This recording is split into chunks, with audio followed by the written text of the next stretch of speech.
আসুন বিতাড়িত মরদুদ শয়তান থেকে আল্লাহ পাকের দরবারে আরো একবার আশ্রয় কামনা করছি। সকলেই করে নিচ্ছি আউযু বিল্লাহি মিনাশ শাইতানির রাজিম। বিসমিল্লাহির রাহমানির রাহিম। বিতাড়িত মরদুদ শয়তান থেকে আল্লাহ পাকের নিকট আশ্রয় কামনা করছি। পরম করুণাময় দয়ালু আল্লাহ পাকের নামে শুরু করছি।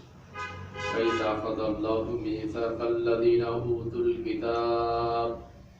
আর স্মরণ করো সেই সময়ের কথা যখন আল্লাহ পাক আহলে কিতাবদের নিকট থেকে অঙ্গীকার নিয়েছিলেন, লা তুবাইয়িনুনাহু লিন-নাস, অবশ্যই তোমরা মানুষের জন্য কিতাবের কথাগুলো সুস্পষ্টভাবে বর্ণনা করবে।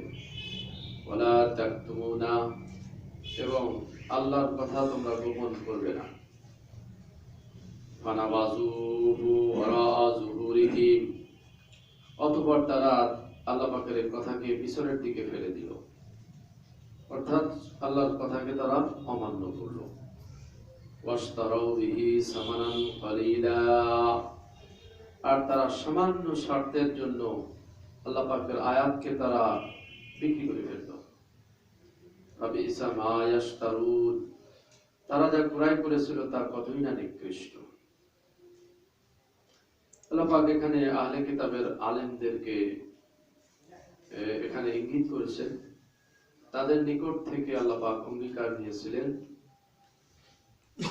এই কিতাবের কথাগুলো তোমরা মানুষের নিকট স্পষ্টভাবে বর্ণনা করবে, ঘুরিয়ে ফিরিয়ে বলবে না এবং কোনো কথা গোপন করবে না। আল্লাহ পাক যা বলেছেন সে কথাগুলো সেইভাবে হুবহু বর্ণনা করবে, কোন প্রকার বক্রতা অবলম্বন করবে না। কিন্তু এই পাপিষ্ঠ আলেমরা, হিন্দু এবং খ্রিস্টানদের এই পাপিষ্ঠ আলেমেরা আল্লাহর কথাকে তারা ঘুরিয়ে ফিরিয়ে বর্ণনা করত এবং আল্লাহর কথাকে ওখানে ইরেজিং টেম্পারিং করে মিটিয়ে ফেলে তারা নিজেদের কথা ঢুকিয়ে দিয়েছিল। আল্লাহর কথাকে তারা গোপন করেছিল। এখানে আল্লাহ পাক বলেছেন যে তারা সামান্য স্বার্থের জন্য আল্লাহর আয়াতকে তারা বিক্রি করে ফেলেছিল। সামান্য স্বার্থ বলতে বছরে তারা কিছু দান পেত, মানুষ কিছু ফসল দান করত, কিছু এককালীন দান করত, কিছু হাদিয়া তোহফা তাদেরকে দিত। এই সামান্য হাদিয়া তোহফার জন্য, সামান্য ক্ষমতার স্বার্থের জন্য, অর্থের জন্য আল্লাহর আয়াতকে তারা বিক্রি করত এবং যে কথা আল্লাহ বলতে বলেছেন সে কথা না বলে উল্টা পাল্টা ফতোয়া দিত। ধনীদের জন্য ফতোয়া ছিল তাদের একরকম, আর গরিবদের জন্য ফতোয়া ছিল আরেক ধরনের। ধনীদের সমস্ত অবৈধতাকে তারা সামান্য স্বার্থের জন্য বৈধতা দিয়ে দিত, আর গরিবদের ওই পান থেকে চুন পড়লে তাদের মৃত্যুদণ্ডের ফতোয়া তারা দিয়ে দিত। এই পাপিষ্ঠ আলেমরা আল্লাহর কথাকে তারা গোপন করেছিল। সেই ধরনের পাপিষ্ঠ আলেম এখনো আছে না নাই? সামান্য স্বার্থের জন্য এরা হকের পিছে যে কিভাবে লাগতে পারে আপনারা শুনলে অবাক হবেন। সত্য কথা তাদের গায়ে চালা হয়ে যায়, হক কথা শুনলে তাদের কলিজায় আঘাত লাগে, কারণ কিছু স্বার্থের ব্যাপার, তাদের কিছু ধোঁকাবাজি করে খাওয়া, অবৈধভাবে মানুষের সম্পদ গ্রাস করা, এতে বাধা আসে। এই স্বার্থের কিছু ব্যাঘাত হয়, যার কারণে তারা এটার বিরোধিতা করে। এটা অতীতেও ছিল, বর্তমানেও আছে, আছে না নাই? আছে। আল্লাহ পাক তাদের কথা কি বলেছেন? ফাবিসা মা ইয়াশতারুন, তারা যে সামান্য স্বার্থের জন্য আল্লাহর আয়াতকে পরিবর্তন করে, আল্লাহর আয়াত তারা বিকৃতি করে, এটা কতই না ঘৃণিত, কতই না নিকৃষ্ট। আল্লাহ পাক তাদের সমালোচনা করেছেন। এই সমস্ত জ্ঞানী আলেমদের আল্লাহ পাক কি করেছেন? সমালোচনা করেছেন। প্রিয় বন্ধুগণ, সারা দুনিয়াতেই আজকে ইসলামের বিরুদ্ধে, হকের বিরুদ্ধে ষড়যন্ত্র চলছে। হক কথা যাতে সমাজের মানুষের কাছে না পৌঁছায়, হক কথা যাতে মানুষ শুনতে না পারে, এজন্য সব ধরনের ব্যবস্থা করছে। ঠিক কিনা বলুন? যারা একটু বলার চেষ্টা করছে তাদের মুখকে থামিয়ে দেওয়ার জন্য, স্তব্ধ করে দেওয়ার জন্য ফতোয়ার মতো বিষয়ও তারা জনগণের সামনে উপস্থাপন করছে। ঠিক কিনা বলুন? এগুলো থাকবে। শয়তান যেহেতু আছে, শয়তান তো বসে নাই, শয়তান তার সব ধরনের চেষ্টা সে চালিয়ে যাচ্ছে। শয়তান তো বলেছে যে আমি ওই সিরাতুল মুস্তাকিমে বসে থাকবো, লাহুদান্না লাহুম সিরাতাকাল মুস্তাকিম। শয়তান বলছে যে আমি সিরাতুল মুস্তাকিমে বসে থাকবো এবং তাদেরকে ধোঁকা দিব, ডান দিক থেকে, বাম দিক থেকে, পিছন থেকে, সামনের দিক থেকে তাদেরকে ধোঁকা দিব। এই জন্য শয়তান আসলে এদের ঘাড়ের উপরে সওয়ার হয়েছে। ঠিক কিনা বলুন? এরা আকল লোভ পেয়েছে। এরা সত্যটাকে উপলব্ধি করতে পারে না, সত্যটাকে বোঝার চেষ্টা করে না। এই জন্য আল্লাহ পাক বলছেন, আফালাম ইয়াসিরু ফিল আরদি ফাতাকুনা লাহুম কুলুবুন ইয়াকিলুনা বিহা আও আযানুন ইয়াসমাউনা বিহা ফাইন্নাহা লা তা'মাল আবসার ওয়ালাকিন তা'মাল কুলুবুল্লাতী ফিস সুদূর। তারা কেন দেশ ভ্রমণ করে না? যদি তারা পৃথিবী ভ্রমণ করত, দেশ ভ্রমণ করত, এমন মনের অধিকারী হতো যে মন দিয়ে তারা আল্লাহকে উপলব্ধি করতে পারত, সত্যকে উপলব্ধি করতে পারত। এমন কানের অধিকারী হতে পারত যে কান দিয়ে সত্য কথা শোনার সাথে সাথেই তারা উপলব্ধি করতে পারত। তাদের চোখ অন্ধ নয়, বরং তাদের অন্ধ হলো অন্ধ। অন্তঃকরণ তাদের কি? অন্ধ। চোখ অন্ধ নয়, তাদের অন্ধ হলো তাদের মনে। তাহলে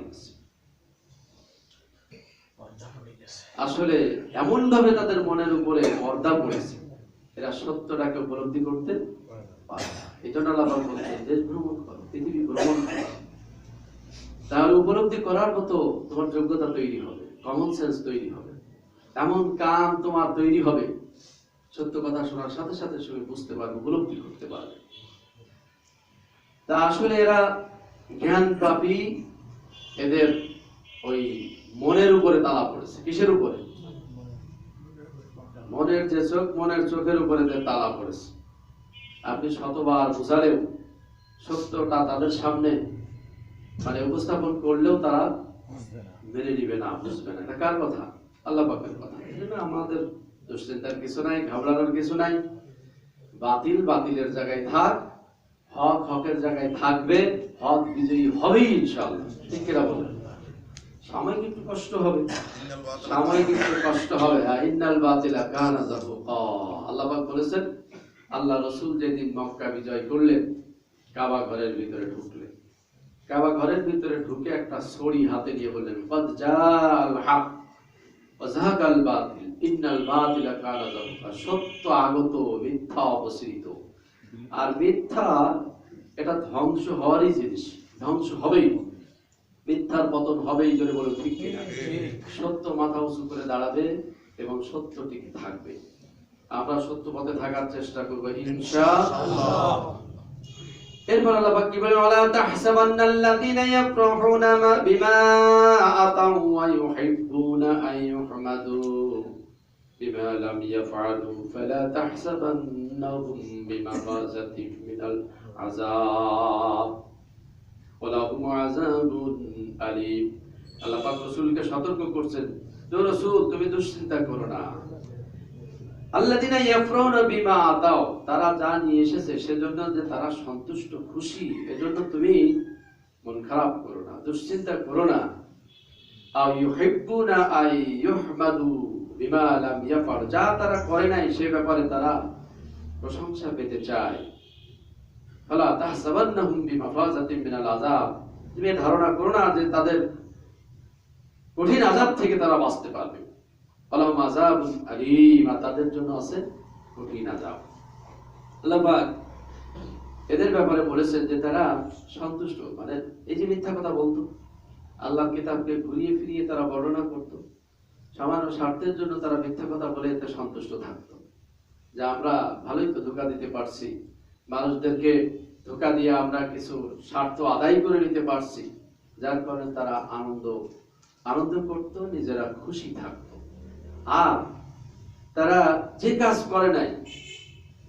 করে নাই তার জন্য তারা প্রশংসা পেতে চেত। মানুষ তাদেরকে প্রশংসা করুক, মানুষ তাদেরকে আল্লামা বলুক, মানুষ তাদেরকে কুতুব বলুক, মানুষ তাদেরকে হাজি বলুক, এই ধরনের প্রশংসা পেতে তারা আগ্রহ প্রকাশ করত। এই ইহুদি আলেমরা তারা এই আশা পোষণ করতো যে মানুষ আমাদেরকে সুনাম করুক, মানুষ আমাদেরকে আল্লামা বলুক, বিভিন্ন খেতাব দিক, বিভিন্ন উপনামে আমাদেরকে সম্মানিত করুক। এখনো তাদের মতো কিছু মানুষ নাই, প্রশংসা পেতে তারা চায়। লোকে তাদেরকে হাজি বলুক, লোকে তাদেরকে গাউস বলুক, কুতুব বলুক, আল্লামা বলুক। আছে নাই মানুষগুলো প্রশংসা পেতে চায়। এটা হলো ইহুদিদের কালচার, ইহুদিদের কালচার। আল্লাহ রসুলের নামের আগে কোন খেতাব আছে কোরআন হাদিসে কোথাও বলা আছে? আল্লাহ পাক কি বলেন? মুহাম্মাদুর রাসূলুল্লাহ ওয়াল্লাযীনা মাআহু আশিদ্দাউ আলাল কুফার। আল্লাহ পাক সরাসরি রাসূলকে বলেছেন মুহাম্মাদুর রাসূলুল্লাহ, মুহাম্মদ আল্লাহ রাসূল। মুহাম্মদ কি? আল্লাহ রাসূল। তার নামের আগে কিন্তু কোনো আল্লামা, কুতুব, গাউস, হাজি কোনো কিছু যোগ করা হয়নি। যোগ করা হয়েছে না। আল্লাহ পাক সরাসরি নাম সম্বোধন করেছেন মুহাম্মাদুর রাসূলুল্লাহ ওয়াল্লাযীনা মাআহু, এবং তার সাথে যারা আছে। আশিদ্দাউ আলাল কুফার, কাফেরদের ব্যাপারে তারা খুবই কঠোর, এবং নিজেদের ব্যাপারে, একে অপরের ব্যাপারে তারা সহানুভূতিশীল, আন্তরিক। অর্থাৎ ঈমানদার একজন আরেকজনের প্রতি হবে খুবই সহানুভূতিশীল এবং আন্তরিক হবে, রহম দিলের হবে। আর কাফেরদের ব্যাপারে কি হবে? হ্যাঁ, বজ্র কঠোর হবে। তাহলে আল্লাহ পাক তার রাসূলকে দেখেন মুহাম্মদুর রাসূলুল্লাহ বলেছেন, সরাসরি নাম ধরে সম্বোধন করেছেন। তার নামের আগে কিন্তু আলহাজ, গাজী, হাজি, আল্লামা, সাইয়েদ, কুতুব, ফুরকান, এরপরে কি বেলালি, কত কিছু নামের আগে পিছনে, মানে খেতাবের শেষ নাই। জোরে বলুন ঠিক কিনা? তাহলে আমাদের ভিতরেও যারা আলেম আছে এরাও চায়, মানে প্রশংসা করাতে চায় তারা, অথচ আল্লামার ধারে কাছে নাই। তো মানুষ যাতে তাদেরকে আল্লামা বলুক এটা তারা চায়, তাই না? আল্লামা মানে অধিক জ্ঞানী, পণ্ডিত, যে পণ্ডিত তাকে আল্লামা বলা হয়। এবং আমরা এখন আমাদের দেশে দেখি যদিও মধ্যে আল্লামা বানান করতে পারে না, তার নামে আল্লামা আছে না নাই? আল্লামা কোন শিখা সেটাও জানে না, আল্লামা উপাধি ধারণ করে দিয়েছে। এগুলো ইহুদিদের ভিতরে ছিল, এগুলো ইহুদিদের কালচার। তারা প্রশংসা পেতে ছিল যে মানুষ তাদেরকে বলুক, বিভিন্ন নামে তাদেরকে মানে সম্বোধন করুক, সম্মানসূচক শব্দে তাদেরকে সম্মানিত করুক। এগুলো ইহুদি আলেমরা, খ্রিস্টান আলেমরা এটা তারা মানে পেতে চেত, মানে তাদের দাবি ছিল এটা।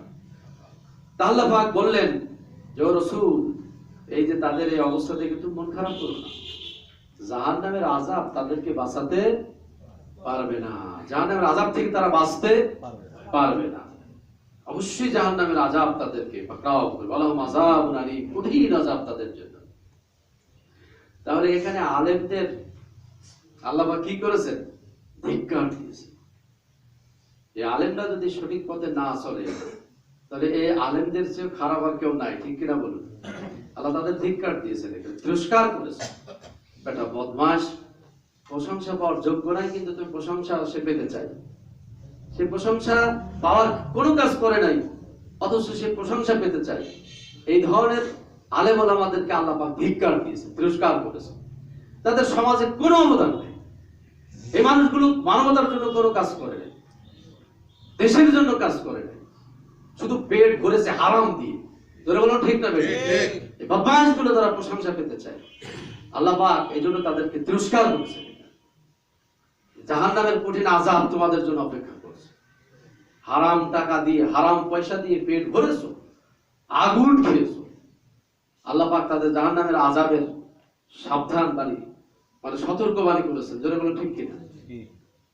এই জন্য আমরা এই সমস্ত আলেমদের থেকে একটু দূরে থাকতে হবে। তারা জাতির ভিতরে বিভেদ সৃষ্টি করতে চায়, অনৈক্য বাঁধাতে চায়, সত্য পথ থেকে মানুষকে দূরে নিয়ে যেতে চায়, যারা হারাম ভক্ষণ করতে চায়, এদের সাথে আমরা থাকবো না। আল্লাহ আমাদের সকলকে হেফাজত করুন যাতে আমরা এদের থেকে বাঁচতে পারি। পাশাপাশি যারা হক্কানি আলেম, যারা হকপন্থী, যারা কোরআনের কথা বলে, কোরআনের দিকে মানুষদেরকে ডাকে, সত্যের দিকে ডাকে, আমরা তাদের সাথে আছি না নাই? আমরা তাদের জন্য জীবন দিতেও রাজি আছি, আছে কিনা? হক পথে জীবন দিব, এতে কোনো বাধা নাই। কিন্তু অন্যায়ের সাথে কোনো মাথা নত, অন্যায়ের সাথে আপোষ নাই, অন্যায় নিকট মাথা নত করা যাবে না। যাবে? আল্লাহ পাক কি বলেন? ওয়ালা তারকানু ইলাল্লাযিনা যালামু ফাতামাসসাকুমুন নার।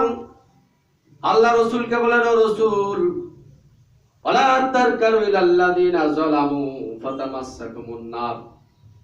এই জালেমদের দিকে যদি তুমি ঝুঁকে পড়ো, জালেমদের দিকে যদি তুমি ঝুঁকে পড়ো, তাদের সাথে যদি আপোষ করো, তাদের মতকে তুমি যদি সমর্থন করো, তাদের মতের সাথে যদি একাত্মতা ঘোষণা করো, ফাতামাসসাকুমুন নার, জাহান্নামের আগুন তোমাকে স্পর্শ করবে। কাকে সতর্ক করছে? আল্লাহ পাক রাসূলকে বলছেন, জাহান্নাম, যদি জালেমদের দিকে ঝুঁকে পড়ো তাহলে জাহান্নামের আগুন তোমাকে স্পর্শ করবে, তার মানে তুমি জাহান্নামে যাবে। আল্লাহ পাক রাসূলকে সতর্ক করছেন। অতএব এই জালেমদের দিকে তুমি ঝুঁকবে না, এই জালেমদের প্রতি তুমি আকৃষ্ট হবে না, জালেমদের সাথে কোনো আতাত করবে না, এই জালেমদের সাথে তোমার কোনো বন্ধুত্ব থাকবে না। এটা কার বাণী? আল্লাহর বাণী। এখন বলেন, যারা জালেম, এই জালেমদের সাথে আতাত করা যাবে? কোনো আপোষ করা যাবে? সামান্য স্বার্থের জন্য তাদের সাথে আপোষ করার কোনো সুযোগ নাই। আল্লাহ পাক পরিষ্কার করে বলেছেন। এই আয়াতটা সবচেয়ে কঠিন আয়াত। আল্লাহ রাসূল বলছেন, এই আয়াত শোনার পরে আমার দাড়ি চুল পাকা শুরু হয়ে গেছে। আল্লাহ পাক পরিষ্কার করে জানিয়ে দিলেন, তা তারকানু ইলাল্লাযিনা যালামু ফাতামাসসাকুমুন নার। যদি জালেমদের দিকে তুমি ঝুঁকে পড়ো, জাহান্নামের আগুন তোমাকে স্পর্শ করবে। তাহলে জালেমদের দিকে ঝুঁকার কোনো সুযোগ আছে? এজন্য ভাইরা, হকের উপরে থাকতে হবে। যতক্ষণ বেঁচে আছি হক পথে থাকতে হবে, হক পথে থাকবো ইনশাআল্লাহ। আল্লাহ আমাদের সকলকে তৌফিক দান করুন, আমিন। এরপর আল্লাহ পাক কি বলেন? লিল্লাহি মুলকুস সামাওয়াতি ওয়াল আরদ। পাশাপাশি আল্লাহ পাক জানিয়ে দিলেন, শোনো শোনো শোনো, এই আকাশ পৃথিবীর একমাত্র ক্ষমতা, রাজত্বের মালিক হলো কে? আকাশ পৃথিবীর একমাত্র রাজত্বের মালিক হলো আল্লাহ। আল্লাহু আলা কুল্লি শাইইন কাদির। আর আল্লাহ সকল বিষয়ে সর্বশক্তিমান। আল্লাহর সমকক্ষ কেউ নাই। আল্লাহুস সামাদ, আল্লাহ অমুখাপেক্ষী, আল্লাহ অমুখাপেক্ষী। আল্লাহ ইয়াতে পরিষ্কার করে জানিয়ে দিলেন, তুমি কার ভয়ে বা কিসের জন্য তুমি আপোষ করো বাতিলের সাথে? কেন তুমি বাতিলের দিকে ঝুঁকে পড়ো? এই বিশ্ব জগতের মালিক, আসমান জমিনের একমাত্র মুলকিয়াত, রাজত্ব কার? আমারই তো রাজত্ব। তুমি কি দেখো না, চেয়ে দেখো না এই বিশ্ব জগতে সবকিছু কিভাবে আমার সামনে মস্তক অবনত করে আছে? ওয়ালা ওয়াসলামা মান ফিস সামাওয়াতি ওয়াল আরদ। আসমান এবং জমিনের সকল কিছু কিভাবে আমার নিকট তারা ইচ্ছাই হোক আর অনিচ্ছাই হোক মস্তক অবনত করে আছে। এগুলো তোমরা দেখো না? এগুলো একটু আগুন ঘাটাও না? ব্যাংকের দল, এগুলো একটু চিন্তা করো না এগুলো নিয়ে? আল্লাহ পাক এইভাবে বারবার তিরস্কার করেছে। বিশ্ব জগতে দেখো, খোলো এবং দেখো সকল মাখলুকাত, সকল সৃষ্টি কিভাবে আমার সামনে মাথা নত করে আছে। অতএব আল্লাহ পাক বললেন যে আমি সকল বিষয়ে সর্বশক্তিমান। আমি যদি ধরি, ইন্না বাতশা রাব্বিকা লাশাদীদ, আমার ধরা বড়ই কঠিন। এটা বলো ঠিক কিনা? আমি যদি ধরি আর ছাড়ি না। আল্লাহ পাক যেমন বলেছেন গফফার, পাশাপাশি বলেছেন কাহ্হার। আমি যেমন ক্ষমাশীল, যদি ধরি আমি কাউকে ছাড়ি না। এই জন্য আল্লাহরই দাসত্ব করতে হবে, আল্লাহরই গোলামি করতে হবে। তার সামনে আমাদের কি মাথা নত করতে হবে। ইব্রাহিম আলাইহিস সালাম, তিনি জাতির জনক, মুসলিম জাতির জনক। শুধু মুসলিম জাতির জনক তিনি নন, তিনি এই জাতিরই জনক, তাই না? ওরা মানব জাতির জনক বলা হয়েছে। মিল্লাতা আবিকুম ইব্রাহিম। আল্লাহ পাক বললেন, ও ইব্রাহিম, আসলিম, আমার সামনে আত্মসমর্পণ করো, আমার আইনের সামনে তুমি মস্তক অবনত করো। কোনো রকমের দ্বিধাদ্বন্দ্ব নাই, কাল বিলম্ব নাই, সাথে সাথেই বললেন আসলামতু লিরাব্বিল আলামিন। আল্লাহ, আমি তোমার সামনে মাথা নত করলাম, আমার সবটাকে আমি বিলিয়ে দিলাম তোমার সামনে। ইন্নী ওয়াজ্জাহতু ওয়াজহিয়া লিল্লাযী ফাতারাস সামাওয়াতি ওয়াল আরদ, আল্লাহ আমার চেহারা আমি তোমার দিকে ঘুরিয়ে দিলাম, মুতাওয়াজ্জিহ হলাম, আমি অহংকারী নই। যারা আল্লাহর সামনে মস্তক অবনত করে না তারা অহংকারী, তাই নাকি? আর অহংকার করাটা শয়তানের কাজ। আবা ওয়াস্তাকবারা ওয়া কানা মিনাল কাফিরিন, আল্লাহ পাক বললেন শয়তান অস্বীকার করেছে তার রবকে এবং অহংকার করেছে। তাহলে কেউ যদি আল্লাহর সামনে মস্তক অবনত না করে তাহলে সে শয়তানের দোসর বা ভাই আমরা বলতে পারি, শয়তান। তাহলে শয়তানের কাজ হলো অহংকার করা, আর আদমের কাজ হলো বিনয়ী হওয়া, আল্লাহর সামনে মস্তক অবনত করা। এটা হলো আদমের কাজ, ঠিক কিনা বলুন? আদম আলাইহিস সালাম জান্নাতে ভুলে গেলেন, আল্লাহর হুকুম তিনি অমান্য করে ফেলেছেন। আল্লাহ পাক বলেন, ও আদম, আমি কি তোমাকে নিষেধ করি নাই ওই গাছের কাছে যেতে? কেন তুমি ওই গাছের কাছে গেলে? আমি কি নিষেধ করি নাই? কেন তুমি ওই গাছের কাছে গেলে? কেন ফল খেলে? আল্লাহর ভয়ে থরথর করে কাঁপতে লাগলেন। আল্লাহ পাকের কাছে অনুতপ্ত হলেন, আল্লাহ আমার ভুল হয়ে গেছে, আমার মনে নাই, আমার খেয়াল নাই, আমি ভুল করে ফেলেছি। আল্লাহ পাক বললেন, ঠিক আছে, সারেন্ডার যেহেতু করেছো, আমি কয়েকটা বাক্য শিখিয়ে দিচ্ছি। রব্বানা যালামনা আনফুসানা ওয়া ইল্লাম তাগফির লানা ওয়া তারহামনা লানাকুনান্না মিনাল খাসিরিন। এগুলো পড়ে পড়ে আমার কাছে মাফ চাও। আদম আলাইহিস সালাম জান্নাতে কাঁদতে লাগলেন, আল্লাহর সামনে মস্তক অবনত করে তিনি সিজদায় পড়ে কাঁদতে লাগলেন, বলেন, আল্লাহ আমি ভুল করেছি, আমাকে মাফ করে দাও। ফাতাবা আলাই, আল্লাহ পাক তার তওবা কবুল করে নিলেন। আল্লাহ পাক আদম হাওয়াকে মাফ করে দিলেন, কিন্তু পাশাপাশি জানিয়ে দিলেন তোমাদেরকে পৃথিবীতে চলে যাওয়া লাগবে, জান্নাতে আর থাকা যাবে না। শুধু তাই নয়, তোমাদের সাথে শয়তানও যাবে, তোমাদের সাথে শয়তান যাবে। চিন্তায় পড়ে গেলেন, আমি প্রথম মানুষ, প্রথম নবী, শয়তান আমাকে ধোঁকা দিয়ে ফেললো, মেহেরবানি করে সামনে টিকে গিয়ে আসো, একটু চেপে চেপে বসো, একটু জায়গা করে দিন। আল্লাহ পাক বলেছেন, কেউ যদি দুনিয়াতে জায়গা করে দেয়, আল্লাহ পাক তাকে জান্নাতে জায়গা করে দিয়েছে। সরাসরি কুরআনুল কারীম বলা আছে। এজন্য অন্য ভাইদেরকে বসার সুযোগ করে দিন। আদম আলাইহিস সালাম চিন্তায় পড়ে গেলেন, আমি প্রথম মানুষ, প্রথম নবী, শয়তান আমাকে ধোঁকা দিয়ে ফেললো, আল্লাহর হুকুম থেকে আমাকে সে গাফেল করে ফেললো। আমার সন্তানদের কি অবস্থা হবে? সন্তানদেরকে তো সে ধোঁকা দিয়ে জাহান্নামী বানাবে।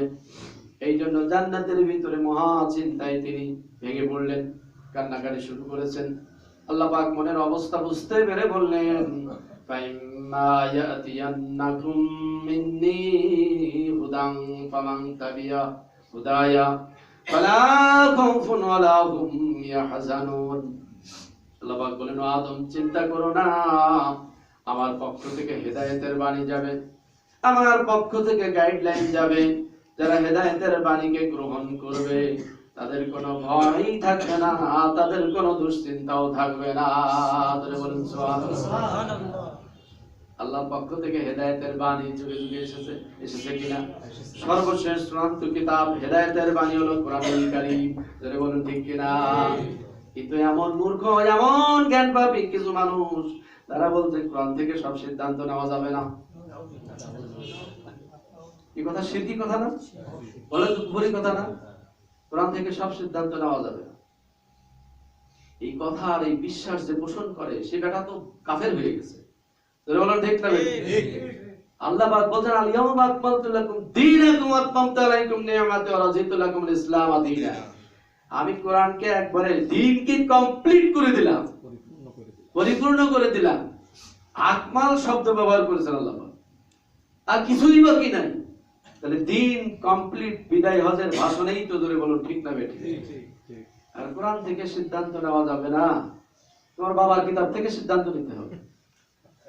আল্লাহর কিতাব থেকে সিদ্ধান্ত নেব না, তোমার দাদা বাবা, খাজা বাবা, গাজা বাবার কিতাব থেকে সিদ্ধান্ত নেব। এই কথা যারা, এই বিশ্বাস যারা পোষণ করে, এরা কি আর মুসলিম থাকতে পারে? বলেন, মুমিন থাকতে পারে? একবার স্পষ্ট ভাবে বলেছেন, আল্লাহর কিতাব এবং হাদিস থেকে সব সিদ্ধান্ত নেওয়া যাবে না। অথচ বিদায় হজের ভাষণে আল্লাহর রাসূল কি বললেন? তারাকতু ফীকুম আমরাইন লান তাদিল্লু মা তামাসসাকতুম বিহিমা।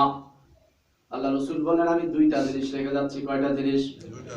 একটা হলো আমার কিতাব আর আমার রাসূলের সুন্নাহ। রাসূলের সুন্নাহ তো না, আল্লাহরই সুন্নাহ, অর্থাৎ রাসূল যা দেখিয়ে দিয়েছেন, প্র্যাকটিক্যাল যে কাজগুলো দেখিয়ে দিয়েছেন, এই দুইটা জিনিস কোরআন এবং কোরআনের ব্যাখ্যা সুন্নাহ, এই দুইটা জিনিস যদি তোমরা আঁকড়ে ধরো লান তাদিল্লু মা তামাসসাকতুম বিহিমা, কখনো তোমরা পথভ্রষ্ট কখনো পথভ্রষ্ট হবে। কয়টা জিনিসের কথা আল্লাহ রাসূল বলেছেন? কোরআন আর সুন্নাহ। আরেকটা হাদিসে বলা আছে যে কিতাবুল্লাহ ওয়া ইত্রাতি, আল্লাহর কিতাব এবং আমার আহলে ইয়াল পরিবারবর্গ। তোমরা ইসলাম শিখতে চাও, ইসলাম জানতে চাও, তাহলে কোরআন এবং আমার পরিবার থেকে, আমার আহাল থেকে তোমরা ইসলাম শেখো। তাহলে আমরা সিদ্ধান্ত নেব কোরআন এবং বলেন সহিহ সুন্নাহ, কোরআন এবং কোরআন আর সুন্নাহ থেকে যদি সব সিদ্ধান্ত না নেওয়া হয়, কোরআন আর সুন্নাহর বাইরে থেকে যদি সিদ্ধান্ত নেওয়া হয়,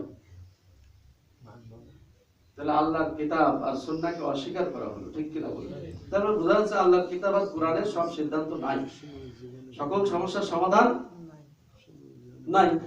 কোরআন আর সুন্নাহে সকল সমস্যার সমাধান নাই, অথচ আল্লাহ পাক বলছেন তিবিয়ানান লিকুল্লি শাই, আমি সবকিছু খুঁটে খুঁটে বর্ণনা করেছি। মা ফাররাতনা ফিল কিতাবি মিন শাই, এমন কোন বিষয় নাই যা কোরআনুল কারীমে বলা নাই। সুবহানাল্লাহ বলেন। সুবহানাল্লাহ। মূর্খের দল কোরআন থেকে, কোরআন সুন্নাহ থেকে সিদ্ধান্ত নেবে না, সিদ্ধান্ত নেবে আরেক জায়গা থেকে। আকীদা চেঞ্জ হয়ে গেছে, চেঞ্জ করে ফেলেছে। এজন্য আকীদা আবার চেঞ্জ করতে হবে। যেটা বলেন ঠিক না বেঠিক? কোরআন সুন্নাহর থেকে ফিরে না আসলে বিপদ আছে, আরো মার আছে কপালে। আকীদা পরিবর্তন করতে হবে, আকীদা পরিবর্তন করতে হবে। এজন্য আমরা বিশ্বাস করি কোরআন আর সুন্নাহ। যেটা বলেন ঠিক না? আমাদের মনীষীরা যে গবেষণা করেছেন আমরা সেটাও বিশ্বাস করি, কিন্তু কোরআন সুন্নাহে যদি একটা সিদ্ধান্ত থাকে, তাহলে কোরআন সুন্নাহ বাদ দিয়ে কি মনীষীদের সিদ্ধান্তে যাব, না কোরআন সুন্নাহতে থাকবো? আমাদের মনীষীরা তারা সঠিক সিদ্ধান্তই দিয়েছিলেন, আমাদের মনীষীরা ভুল করেন নাই, কিন্তু তাদের সিদ্ধান্তগুলো অনেক ক্ষেত্রে সরিয়ে দেওয়া হয়েছে। যদি বলেন ঠিক না বেঠিক? সেটা আমাদের গবেষণায় বেরিয়ে এসেছে। আপনারা দেখেছেন ইসলামের দুশমনরা তারা আলেম সেজে তারা কিভাবে গভীর ষড়যন্ত্রের মাধ্যমে, গোয়েন্দাগিরির মাধ্যমে ইসলামের মূল শিক্ষায় তারা কিভাবে ভুল লিখে দিয়েছে, সে বিষয়গুলো আমরা দেখেছি এবং তার সব তথ্যপত্র প্রমাণ আছে। আজগুবি কোনো গল্প, আজগুবি কিসসা কাহিনী আমরা বলি না এবং আজগুবি কিসসা কাহিনী বিশ্বাসও করি না। ধরে বলুন ঠিক কিনা? প্রিয় বন্ধুগণ, এই জন্য কোরআন আর সুন্নাহ থেকে সিদ্ধান্ত নিতে হবে। সুন্নাহ যদি না থাকে, কোরআনুল কারীমে, ওই যে ইয়ামেনে যখন আল্লাহ রাসূল মুআয ইবনে জাবালকে পাঠালেন, তখন বলেছিলেন যে তুমি কিভাবে সিদ্ধান্ত নিবে? তিনি বলেছিলেন যে আমি আল্লাহর কোরআন থেকে সিদ্ধান্ত নিব। আল্লাহর নবী বললেন যদি কোরআনুল কারীমে না পাও, এমন একটা বিষয় তোমার সামনে আসলো যে বিষয়টার সমাধান তুমি কোরআনুল কারীমে পাচ্ছ না, অর্থাৎ তোমার গবেষণায় তুমি কোরআনুল কারীম থেকে বের করতে পারছো না, তখন কি করবে?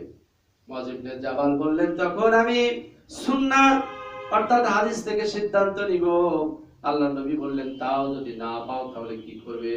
তিনি বললেন আমি আকল খাটাবো, আকল খাটিয়ে সিদ্ধান্ত নিব। জোরে বলুন সুবহানাল্লাহ। আল্লাহ রাসূল মুআয ইবনে জাবালের বুকে হাত দিয়ে আল্লাহর প্রশংসা আদায় করলেন আর বললেন আল্লাহ পাক তার দুঃখকে কবুল করেছে। সুবহানাল্লাহ। এটাই হলো সিদ্ধান্ত, কোরআন সুন্নাহ আকল। জোরে বলুন ঠিক না বেঠিক? এই সিদ্ধান্ত ভুল হবে না, এই সিদ্ধান্ত কি হবে না? ভুল হবে না। আবার অনেকে বলছে যে আকলকে কোরআনের উপর স্থান দিয়ে দেওয়া হয়েছে, আকলকে কোরআন না, তা হবে না। আকল দিয়ে মানুষ একটা প্রাথমিক সিদ্ধান্ত নেবে, সেই সিদ্ধান্তটা যাচাই করবে কি দিয়ে? কোরআনুল কারীম দিয়ে যাচাই করবে। কোরআন যদি ওইটা আকলের সিদ্ধান্তকে সমর্থন করে ওকে, যদি আকলের সিদ্ধান্ত সমর্থন না করে আকল বাদ, কোরআনের দিকে ফিরে আসে, ফারুদ্দু ইলাল্লাহি ওয়া রাসূলিহি, আল্লাহ এবং তার রাসূলের দিকে ফিরে আসবে। জোরে বলুন ঠিক না বেঠিক? এখানে কোরআনের সিদ্ধান্তই চূড়ান্ত। এর মানে বলা আছে কোরআনুল কারীমে যদি না থাকে তাহলে সে সিদ্ধান্ত নেবে কি দিয়ে? সুন্নাহ দিয়ে। সুন্নাহ দিয়ে যাচাই বাছাই করবে। সুন্নাতে যদি না থাকে তাহলে দেখবে আমাদের পূর্ববর্তী মনীষীরা কি সিদ্ধান্ত নিয়েছেন এই বিষয়ে। পূর্ববর্তী মনীষীদের সিদ্ধান্তটা যদি অধিক যুক্তিযুক্ত হয়, সায়েন্টিফিক হয়, বাস্তবতার আলোকে যদি সঠিক হয়, সেটাই গ্রহণ করবে। আর যদি সঠিক না হয়, আমাদের পূর্ববর্তী মনীষীরা সেই যুগের আলোকে, সেই বাস্তবতার আলোকে একটা সিদ্ধান্ত দিয়েছিলেন, সেই সিদ্ধান্তটা যদি সঠিক না হয়, তাহলে ফিরে আসতে হবে আবার কোথায়? আবার ফিরে আসতে হবে আপনার আকলের সিদ্ধান্তের দিকে ফিরে আসতে হবে, যেহেতু কোরআন সুন্নাহতে তো নাই বিষয়টা। তার দৃষ্টান্ত একটা, এখন যদি মোবাইল নামাজের ভিতরে বেজে ওঠে, মোবাইল নামাজের ভিতরে যদি বেজে ওঠে, তার সিদ্ধান্ত কি নিবে? এটা কোরআনের সিদ্ধান্ত নাই, না সালাত মানে সুন্নাতও নাই। তাহলে এখন এটা ইজমায়ে উম্মাহ লাগবে, জোরে বলুন ঠিক না বেঠিক? ইজমায়ে উম্মাহ লাগবে। এই জন্য এক শ্রেণীর ওলামায়ে কেরাম বললো যে না, সালাত চালিয়ে যেতে হবে, রিংটোন বাজে বাজুক, সালাত চালিয়ে যেতে হবে, ছাড়া যাবে না। আবার এক শ্রেণীর মত আসলো যে নামাজ ছেড়ে দিয়ে মোবাইল বন্ধ করে এরপর কি করতে হবে? আবার নতুন করে সালাতে দাঁড়াতে হবে। আর একটা মত আসলো না, যেহেতু আল্লাহ রাসূল বলেছেন তোমরা সালাত নষ্ট করো না, তা সালাতের এক রাকাত দুই রাকাত হয়ে গেছে, আমি এখন সালাত নষ্ট করবে না। এই জন্য কি করতে হবে? সিদ্ধান্ত, ওলামায়ে কেরাম সিদ্ধান্ত নিল যে এক হাত দিয়ে মোবাইলটি বন্ধ, এক হাত দিয়ে বের করে বন্ধ করে নামাজ চালিয়ে যেতে হবে, সালাত চালিয়ে যেতে হবে। তাহলে সালাতও নষ্ট হলো না, রিংটোনও বন্ধ হলো, মুসল্লিদেরও সমস্যা হলো না, ঠিক কিনা? তাহলে অধিক যুক্তিযুক্ত কোনটা? এটাই তো অধিক যুক্তিযুক্ত হচ্ছে, এটা ইজমায়ে উম্মাহ হয়েছে, অধিক যুক্তিযুক্ত। কারণ আমাদের আকল এটাই বলছে যে তার সালাতও নষ্ট হচ্ছে না, মানুষের সালাতেও বিরতি মানে ডিস্টার্ব হচ্ছে না। এদের এক হাত দিয়ে যদি পারা যায় মোবাইলটি বন্ধ মানে বের করে বন্ধ করে সালাত চালিয়ে দিতে হবে। তাহলে আমাদেরকে ফিরে আসতে হবে কোথায়? তাহলে বাস্তবতার আলোকে সিদ্ধান্ত নিতে হবে, ঠিক কিনা বলুন? কোরআন সুন্নাহ তো সামনে থাকবে, কোরআন সুন্নাহ যদি না থাকে এমন বিষয়, তাহলে সেটা কমন সেন্স দিয়ে, বাস্তবতা আকল দিয়ে সিদ্ধান্ত নিয়ে ইজমায়ে উম্মাহ হতে হবে। সেটা এইভাবে যদি কেউ সিদ্ধান্ত নেয়, সিদ্ধান্ত ভুল হবে না, ভুল হওয়ার সম্ভাবনা খুবই কি কম, শূন্য এসে যাবে। তা আল্লাহ পাক এই পদ্ধতি বলে দিয়েছেন কোরআনুল কারীমে, আতিউল্লাহ আতিউর রাসূল উলিল আমরি মিনকুম। আল্লাহ পাক বলেন তোমরা আল্লাহর আনুগত্য করো, রাসূলের আনুগত্য করো। আর আনুগত্য করো কাদের? উলিল আমর দ্বারা, উলিল আমরদের আনুগত্য করো। ফাইন তানাযাতুম ফি শাইইন, যদি উলিল আমরদের আনুগত্য করতে গিয়ে যদি তানাজা হয়, ঝগড়াঝাটি হয়, ইখতিলাফ হয়, তখন কি করবে? ফারুদ্দুহু ইলাল্লাহি ওয়া রাসূলি, আল্লাহ এবং তার রাসূলের দিকে ফিরে আসবে। অর্থাৎ তোমরা যে সিদ্ধান্ত নিয়েছো, অর্থাৎ উলিল আমরদের অনুসরণ করতে গিয়ে যদি ইখতিলাফ হয়, উলিল আমরদের ভিতরে যদি ইখতিলাফ হয়, তাহলে আল্লাহ এবং তার রাসূলের দিকে কি করবে? এটা হলো আল্লাহ পাকের দেওয়া সিদ্ধান্ত। এই সিদ্ধান্ত অনুযায়ী যদি আপনি চলেন, তাহলে আপনার সিদ্ধান্তগুলো ভুল হবে কম, ভুল হবে না, ধরে বলো ঠিক কিনা? এই যে আল্লাহর দেওয়া নীতিমালা, এই নীতিমালা অনুযায়ী যদি আপনি কাজ করেন, ভুল হবে। এটা হলো সূত্র। আল্লাহ তো কোরআনুল কারীমে সূত্র বলে দিয়েছেন, ইসলাম সূত্র অনুযায়ী চলে। ইসলাম একটা বাস্তব জীবন ব্যবস্থা, ইসলাম একটা অবাস্তব জীবন ব্যবস্থা নয়, এটা আজগুবি একটা জীবন ব্যবস্থা নয়, এটা অকাল্পনিক জীবন ব্যবস্থা নয়, এটা বাস্তব এবং সায়েন্টিফিক জীবন ব্যবস্থা, ঠিক কিনা বলুন? সূত্র বলে দেওয়া আছে, সব কোন সূত্র অনুযায়ী তুমি চলবে। কিন্তু আমরা ইসলামকে একটা অবাস্তব জীবন ব্যবস্থা বানিয়েছি, একটা কাল্পনিক জীবন ব্যবস্থা বানিয়েছি, যার কারণে আজকে দেখেন কাল্পনিক কথা বলে, অবাস্তব কথা বলে, যেটা বলো ঠিক না বেঠিক? বিজ্ঞানের মালিক আল্লাহ, বিজ্ঞান সূত্র ছাড়া চলে? বলেন, বিজ্ঞান কি সূত্র ছাড়া চলে? তো বিজ্ঞানের মালিক তো আল্লাহ, কোরআনের মালিক আল্লাহ। বিজ্ঞান যেমন সূত্র ছাড়া চলে না, কোরআনুল কারীম এবং সুন্নাহ সকল বিষয়গুলো সায়েন্টিফিক এবং সেগুলো সূত্র অনুযায়ী চলে। কিন্তু আমরা সেই বিষয়গুলো না জানার কারণে আমরা তালগুল ফাঁকি ফেলেছি, সব উল্টাপাল্টা করে ফেলেছি। আল্লাহ আমাদের সকলকে তৌফিক দান করুন, যাতে আমরা কোরআনুল কারীমের দিকে ফিরে আসতে পারি এবং কোরআন সুন্নাহ অনুযায়ী যাতে আমরা সিদ্ধান্ত নিতে পারি। আল্লাহ আমাদের সকলকে কবুল করুন, আমিন। এরপর আল্লাহ পাক কি বলছেন? ইন্না ফি খালকিস সামাওয়াতি ওয়াল আরদি ওয়া ইখতিলাফিল লাইলি ওয়ান নাহারি লায়াতিল লিউলিল আলবাব। নিশ্চয় আকাশ এবং পৃথিবীর সৃষ্টিতে, ওয়া ইখতিলাফিল লাইলি ওয়ান নাহার, রাত এবং দিনের পরিবর্তনে, লায়াতিল লিউলিল আলবাব, আল্লাহ পাক বললেন যারা জ্ঞানী ব্যক্তি, চক্ষুষ্মান ব্যক্তি, তাদের জন্য রয়েছে নিদর্শন। বলেন সুবহানাল্লাহ। আকাশ পৃথিবীর সৃষ্টি, এটা একটা বিরাট ব্যাপার। আকাশ আল্লাহ পাক সৃষ্টি করেছেন, জমিন সৃষ্টি করেছেন। কিভাবে জমিন সৃষ্টি করেছেন? এই জমিনের কত স্তর রয়েছে, জমিনের ভিতরে কত পদার্থ আছে।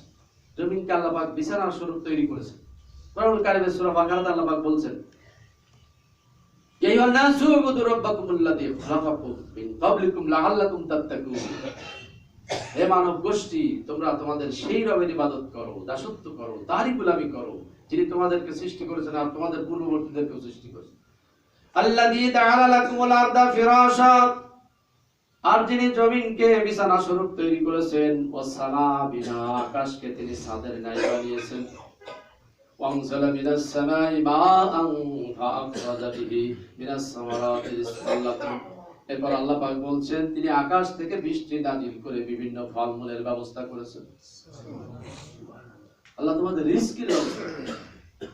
ফালা তাজআলু লিল্লাহি আনদাদা ওয়া আনতুম তা'লামুন। আল্লাহ পাক বলেন, অতএব জেনে শুনে তোমরা তোমাদের আল্লাহর সাথে কাউকে সমকক্ষ দাঁড় করিও না। অর্থাৎ আল্লাহর সাথে শিরক করো না। এই যা কিছু দেখছো, জমিনের মালিক কে? আল্লাহ। আকাশের মালিক কে? আল্লাহ। এই যে বৃষ্টি হয়, বৃষ্টির মালিক কে? আল্লাহ। আকাশ থেকে তিনি তোমাদের জন্য বৃষ্টি নাজিল করেন। বায়ুমণ্ডলের ভিতরে 78% নাইট্রোজেন আছে, আছে না নাই? নাইট্রোজেন আছে, 21% অক্সিজেন আছে। এই নাইট্রোজেন আল্লাহ পাক বলছেন যে বৃষ্টির সাথে মিশে নাইট্রোজেন গুলো নাইট্রিক অ্যাসিড হয়ে ফোটায় ফোটায় সেগুলো পড়তে থাকে, যার কারণে এই যে ফল ফসল হয় এগুলো খাও আর আমার সাথেই নাফরমানি করো। আল্লাহ পাক এইজন্য বলেন, ফালা তাজালু আনদাদা ওয়া আনতুম তা'লামুন, জেনে শুনে আমার সাথে শিরক করো না, আমার সমকক্ষ কাউকে দাঁড় করিও না। সবকিছুর মালিক কে? আল্লাহ। আকাশের মালিক আমি, জমিনের মালিক আমি, বৃষ্টির মালিক আমি, ফল ফসল যা দিচ্ছি সবকিছুর মালিক কে?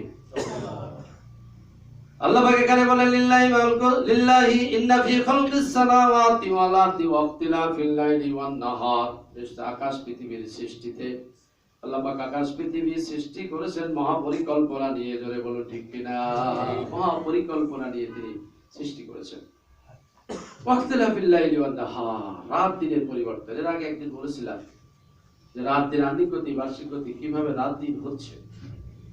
এই বন্ধুগণ দেখেন, আকাশ পৃথিবীর সৃষ্টি নিয়ে একটু চিন্তা করতে আল্লাহ পাক বলেছে। এই যে ওজোন স্তর আছে, স্ট্রাটোস্ফিয়ারের উপরে 20 থেকে 50 কিলো পর্যন্ত উপরে একটা ওজোন স্তর আছে, আছে না নাই? ওজোন স্তরে ফাটল ধরেছে। গ্রিন হাউস ইফেক্ট বলছে না? Green house effect. গ্রিন হাউসটা কি? গ্রিন হাউসটা যে নাতিশীতোষ্ণ এলাকা, যে নাতিশীতোষ্ণ দেশ, যে এলাকাগুলো আছে, সে এলাকাতে সবজি চাষ করার জন্য কাঁচের ঘর তৈরি করা হয়। কাঁচ দিয়ে ঘর তৈরি করা হয়।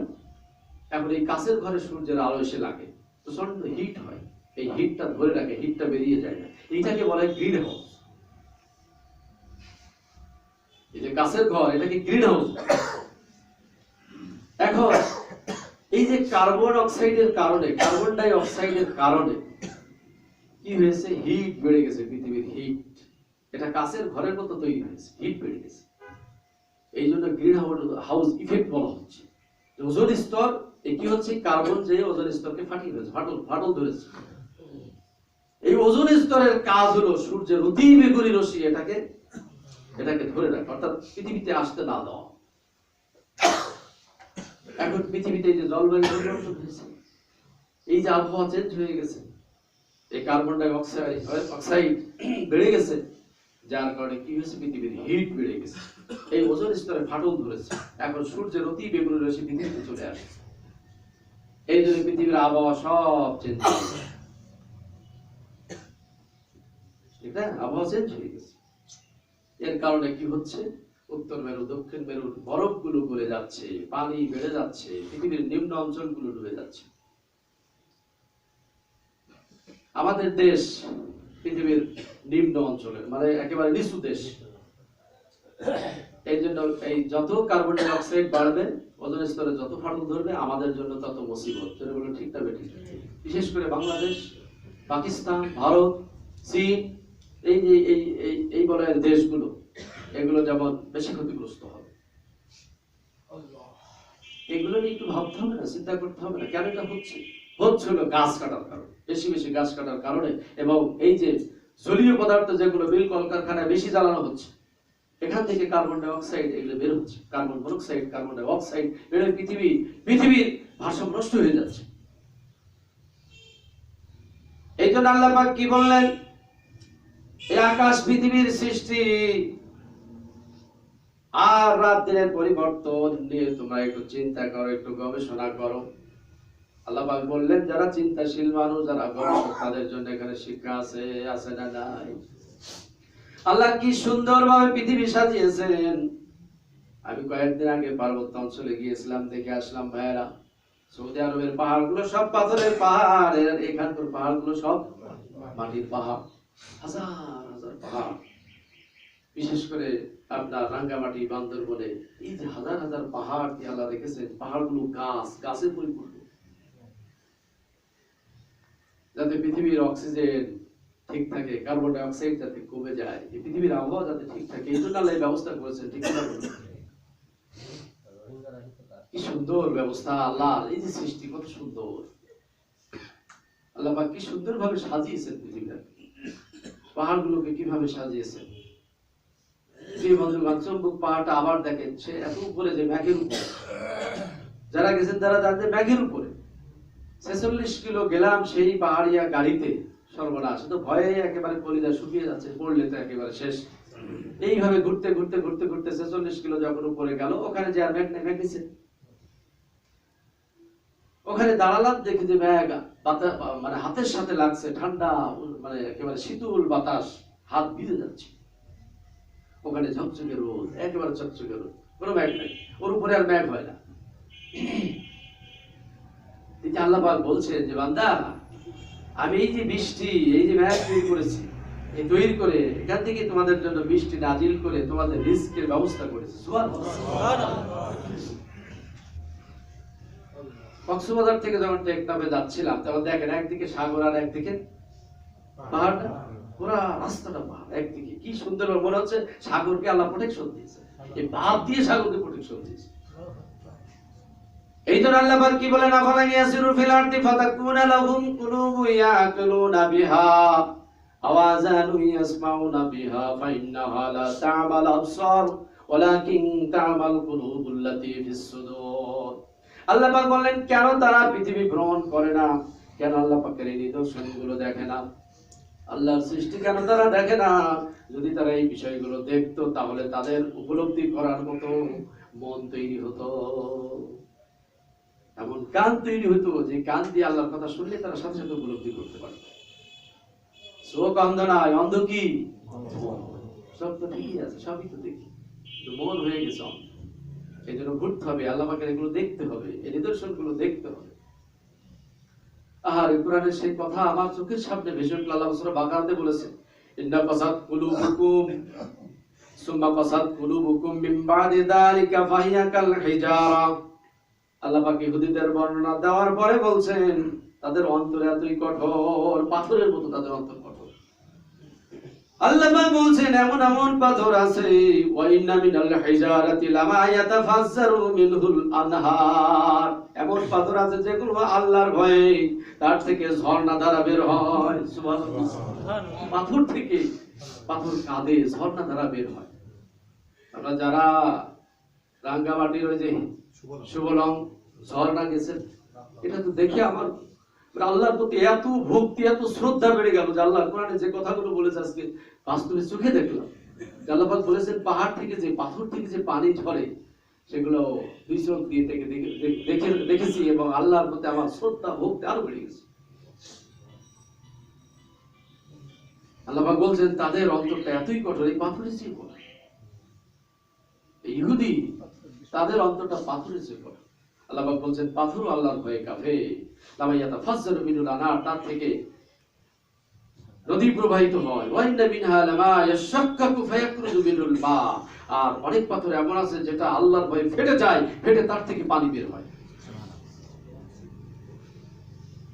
এরপর আল্লাহ পাক বললেন, ওয়া ইন্না মিনহা লামা ইয়াহবিতু মিন খাশিয়াতিল্লাহ, আর অনেক পাথর এমন আছে আল্লাহর ভয়ে পাথর ভূপাতিত হয়, এক স্থান থেকে আরেক স্থানে ভয়ে সরে যায়, ভূমিকম্প শুরু হয়ে যায়।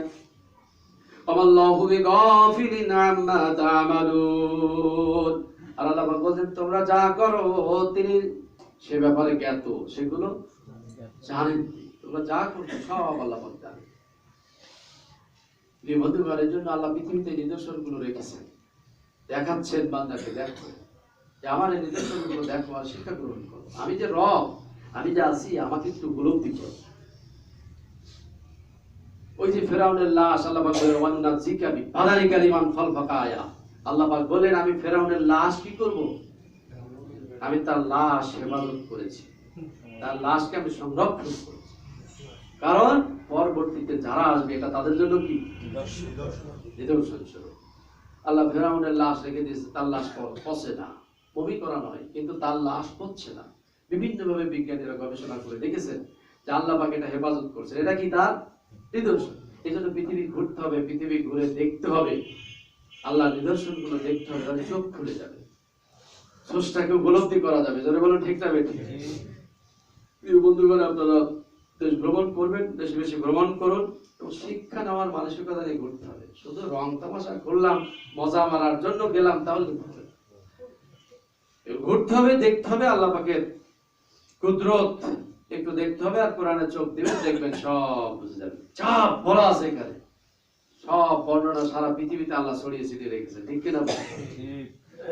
এটা থিওরিটিক্যাল, বারবার বলি এটা থিওরিটিক্যাল, আর প্র্যাকটিক্যাল এই পৃথিবী, এই বিশ্ব জগৎ হলো প্র্যাকটিক্যাল। আল্লাহ কাজ করে রেখেছেন, এখানে বলেছেন আর কাজ করে প্র্যাকটিক্যাল তিনি দেখিয়েছেন, ঠিক কিনা বলুন? ওই যে হিমসড়ি গেলে এখানে যে পড়ছে, আমি জিজ্ঞাসা করলাম এটা কত বছর থেকে? বলছি ব্রিটিশ আমল থেকেই, ব্রিটিশ আমল থেকেই এই পানি পড়ছে।